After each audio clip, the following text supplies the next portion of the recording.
చందమామ కథలు. రాక్షసుడి పెళ్లి. పూర్వం కోసల రాజ్యపు రాజధాని నగరంలో భైరవ శాస్త్రి అనే మంచి వాక్చాతుర్యం గల అతను ఒకడుండేవాడు. అతడికి చదువు అంతగా అబ్బలేదు. అయినా తన చతురతా సంభాషణతో నలుగురిని నవ్విస్తూ ఉండేవాడు.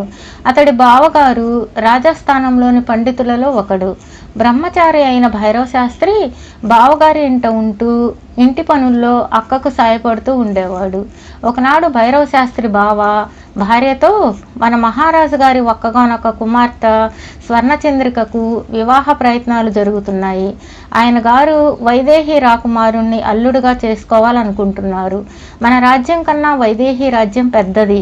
ఆ రాజు ఈ వివాహానికి సమ్మతిస్తాడా లేదా అన్న సంశయంలో ఉన్నారు మన మహారాజు అన్నాడు. దానికి భైరవ శాస్త్రి అక్క, ఎందుకండి సంశయం? నా తమ్ముడు భైరవుణ్ణి పంపితే కాస్త చమత్కారం మరి కాస్త వాగ్దాటి ఉపయోగించి సూర్యాస్తమయం లోపల సంబంధం కుదుర్చుకురాగలడు అన్నది. అవునవును, నీ తమ్ముడు ఒక్క చదువు సంధ్యలో తప్ప అన్నింటా సమర్థుడే అంటూ భైరవ శాస్త్రి బావ పెద్దగా నవ్వాడు. అక్కడే ఉండి సంభాషణ విన్న భైరవ శాస్త్రికి ఈ సంబంధం కుదిర్చి మహారాజు నుంచి ఏ అగ్రహారమో సంపాదించాలన్న ఆలోచన కలిగింది. ఆ మర్నాడే ఎవరికీ చెప్పకుండా సూర్యోదయంతో పాటే వైదేహి రాజ్యానికి ఉత్సాహంగా బయలుదేరాడు. కోసల వైదేహి రాజ్యాల మధ్య ఒక కీకారణ్యం ఉన్నది. అందులో రాక్షసుడొకడున్నాడన్న భయంతో ప్రజలు కొంత చుట్టుదారి అయినా ఒక చిట్టడవి గుండా ప్రయాణం చేసి వైదేహికి పోతుండేవాళ్ళు. భైరవ శాస్త్రి చుట్టుదారిన వైదేహికి బయలుదేరి మిట్ట మధ్యాహ్నం అయ్యేసరికి అడవిలోని కొలను చేరి నీళ్లు తాగి ఆయాస పడుతూ ఒక చెట్టు కింద కూర్చున్నాడు. క్రమంగా అతడికి కునుకు పట్టసాగింది. ఆ సమయంలో భూమి దద్దరిల్లేలా అడుగులు వేస్తూ ఒక ముసలి రాక్షసి అక్కడకు వచ్చి, భైరవ కోన రాక్షసుల కొలను నీరంటినా నువ్వెవడవురా అని గద్దించింది. భైరవ శాస్త్రి తత్తరపడుతూ లేచి నిలబడి చావు తప్పదని వణుకుతూనే, రాక్షసమ్మ, నా పేరు భైరవ శాస్త్రి. భైరవ కోన వారైన తమల ఆకలి తీర్చేందుకు విధి నన్ను ఇక్కడికి పంపి ఉండాలి. పూర్వజన్మలో మనిద్దరివి ఒకే గోత్రమై ఉంటుంది. సగోత్రుల మాంసం నిషిద్ధమని రాక్షస పండిత వర్యులు కూడా ఒప్పుకున్న సత్యమే కదా అన్నాడు. ఆ మాటలకు ముసల రాక్షసి విరగబడి నవ్వుతూ గట్టిగా చప్పట్లు చరిచింది. ఆ మరుక్షణం గుబురు చెట్ల చాటు నుంచి ఒక పడుచు రాక్షసి అక్కడికి వచ్చి భైరవ శాస్త్రి కేసి పరీక్షగా చూసి తల్లితో, అమ్మా, నేను లోగడే చెప్పా కదా, మనం భైరవ కోనలో ఉన్నప్పుడు ఆ ముసలి బిల్లురాలి నుంచి నేర్చుకున్నది. జంతువుల మాంసాలు వండడం, మనిషి మాంసం వండడం నాకు చేత కాదు అన్నది. రాక్షసి పడుచు జవాబుతో భైరవ శాస్త్రికి ఒక ఉపాయం తోచింది. అతడు పడుచు రాక్షసి కేసి మెచ్చుగోలుగా చూస్తూ, రూపానికేం గాని నీ కూతురు అందచందాల్లో గంధర్వ కన్యలకు సరితూగగలదు. పేరేమిటన్నావు? ఇంకా పెళ్లి కాలేదా ఏమిటి అన్నాడు, తనకు చావు తప్పవచ్చు అన్న ఆశతో. పేరు చిత్రసుందరి. ఆ పెళ్లి గొడవల వల్లే ఆ కోనను వదిలేశాం. అక్కడ ఉన్న కుర్ర రాక్షస ముచ్చట్ల గాళ్ళందరూ చతురసుందరి నాదంటే నాదని దొమ్మి యుద్ధాలు ప్రారంభించారు. ఇలా అయితే భైరవ కోనలోని రాక్షసి జాతే నశించిపోతుందని ఇటు పారిపోయి వచ్చాం అన్నది ముసలి రాక్షసి.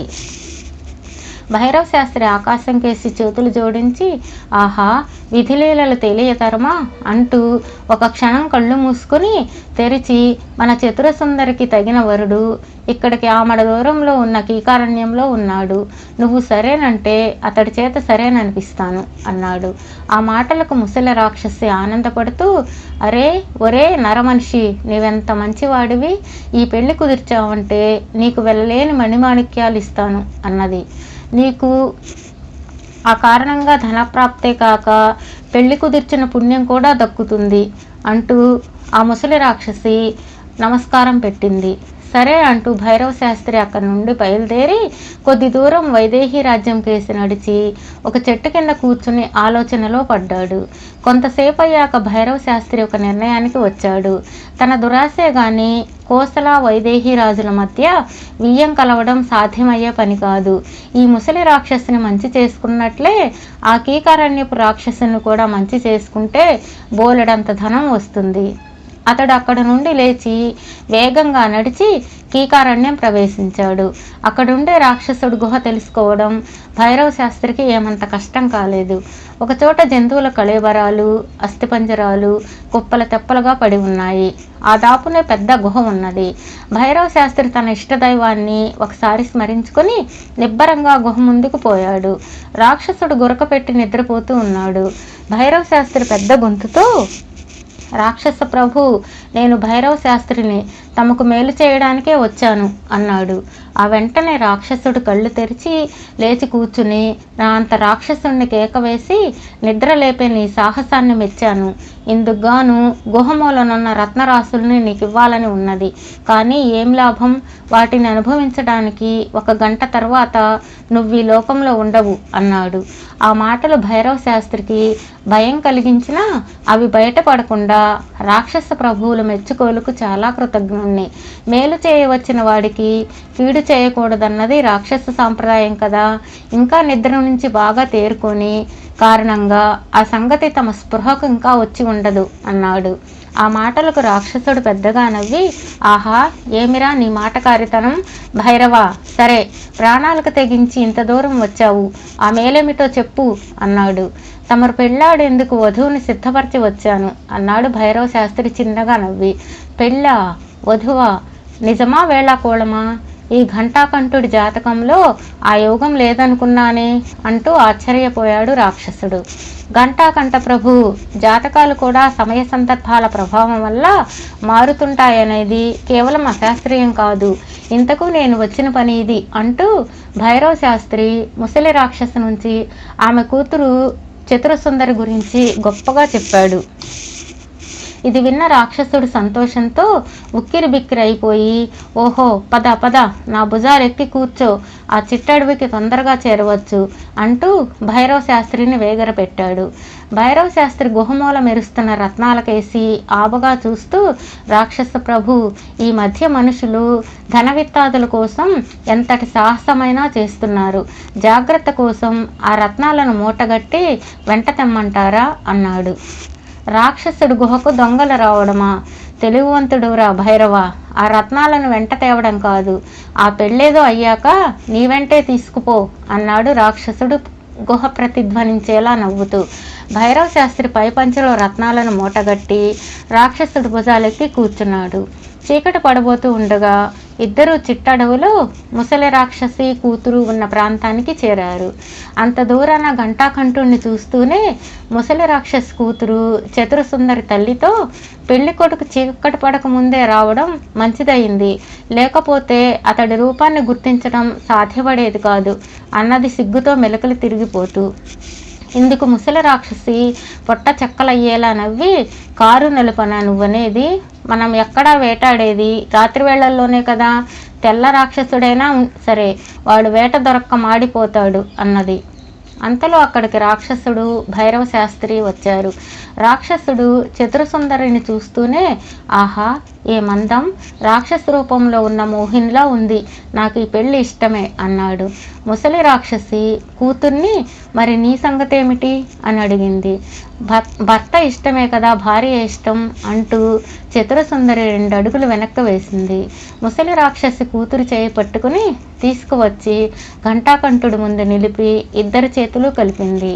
కరగ్రహణం జరిగింది, పెళ్లి జరిగిపోయినట్లే అంటూ భైరవ శాస్త్రి చప్పట్లు చరిచి ముసలి రాక్షసితో, రాక్షసమ్మ, నాకు ఇస్తానన్న బహుమానం మరవలేదు కదా అన్నాడు. మరవడమా అంటూ ముసలి రాక్షసి మణిమాణిక్యాలున్న మూటను తెచ్చి భైరవ శాస్త్రికి ఇచ్చింది. రాక్షసుడిచ్చిన రత్నాల మూటను ఒక భుజానికి, రాక్షసి ఇచ్చిన మణిమాణిక్యాలను 2వ భుజానికి వేలాడ తీసుకుని భైరవ శాస్త్రి వాళ్లకు చేతులు జోడించి నమస్కరించి తల ఎత్తి ఆకాశం కేసి చూసి రాక్షసుడితో, రాక్షస ప్రభు, మీరిప్పుడు ఒంటరి వారు కాదు, సకుటుంబీకులు. రాజద్రోహం అని ఎరిగి మీకు ఒక రహస్యం చెబుతున్నాను.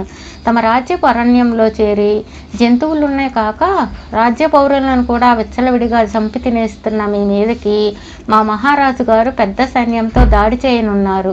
కనుక ఈనాటి నడిరేయి వేళ ముగ్గురు రాజ్యం విడిచి భైరవ కోనకు కాకపోతే శార్దూల లోయకు ప్రయాణించటం మేలవుతుంది అన్నాడు.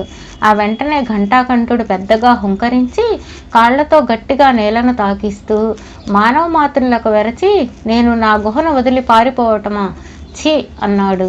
అప్పుడు భైరవ శాస్త్రి వినయంగా, రాక్షస ప్రభు, తమరు పారిపోవడం లేదు. కుటుంబం పెరిగింది గనక ఇరకాటంగా ఉన్న గుహను విడిచి కాస్త సౌకర్యంగా ఉండే గుహ కోసం కోసల రాజ్య సరిహద్దులు దాటి ప్రయాణం చేయబోతున్నారు. అంతే కదా రాక్షసమ్మ అంటూ ముసలి రాక్షసి కేసి చూశాడు. వెంటనే ముసలి రాక్షసి, భైరవ్ సలహా బాగుంది, కదలండి అంటూ అక్కడ నుండి బయలుదేరదీసింది. వెనగ్గా కూతురు తల వంచుకొని రాక్షసుడు కదిలారు. భైరవ శాస్త్రి భుజాల నుంచి వేలాడుతున్న ధనప సంచుల బరువుకు ఆయాసపడుతూ, దారిద్ర్య భారమే కాదు, ఒక్కొక్కసారి ధనభారం కూడా ఆయాస పెడుతుంది అని నవ్వుకుంటూ ఇంటి దారి పట్టాడు.